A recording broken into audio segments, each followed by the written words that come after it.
அனைவருக்கும் வணக்கம். போகி பொங்கல் நல்வாழ்த்துக்கள். இப்போ போகிங்கிறது பழையன கழிதலும் புதியன புகுதலும் சொல்கிறாங்க. பழையன கழிதலும் அப்படின்னு சொன்னால் வீட்டில் இருக்கிற பழசு பழைய துணியில் போட்டு எரிக்கிறதில்ல, நம்ம மனசுக்குள்ளே இருக்கிற கெட்ட எண்ணங்கள். ஒரே வரியில் சொன்னால் கெட்டதெல்லாம் நினைக்காம நல்லதாக நினைக்கணுங்கிறது தான் அர்த்தம். எல்லாருக்கும் அதே மாதிரி நல்லதே நினச்சி தொடர்ந்து பயணிப்போம். பொங்கல் ஸ்பெஷலாக முறுக்கும் குலோப் ஜாமுனும் செய்தோம்.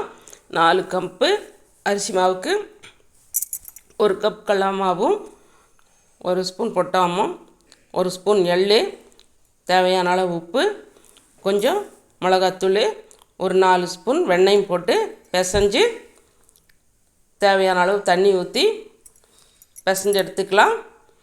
ஃபைனலாக நல்லா காய வச்ச எண்ணெயை ஒரு 4 ஸ்பூன் ஊற்றி மிக்ஸ் பண்ணி முறுக்கு உலரில் போட்டு சுற்றி சுடுத எண்ணெயில் போட்டு எடுத்தால் முறுக்கு ரெடி. அடுத்து குலோப் ஜாமுன் மிக்ஸு லைட்டாக தண்ணி தெளித்து பிசைஞ்சு ஒரு 5 நிமிஷம் கழித்து உருண்டை பண்ணி எடுத்து வச்சுக்கலாம். ஒரு பாத்திரத்தில் ஒரு 4 டம்ளர் சர்க்கரையை காய்ச்சி கொஞ்சம் வடிகட்டி எடுத்த பின்னாடி மறுபடியும் வச்சு லைட்டாக ஒரு சிட்டிக்கு உப்பு போட்டு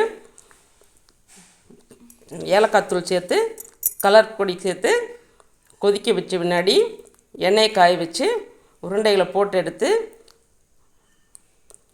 ஜீராவை ஊற்றினா குலோப் ஜாமுனும் ரெடி. ஒரு 2 மணி நேரம் ஊற வச்சு எடுத்திங்கன்னா சூப்பராக இருக்கும். நீங்களும் இதே மாதிரி செய்து பாருங்கள். வாழ்க வளத்துடன் நலத்துடன்.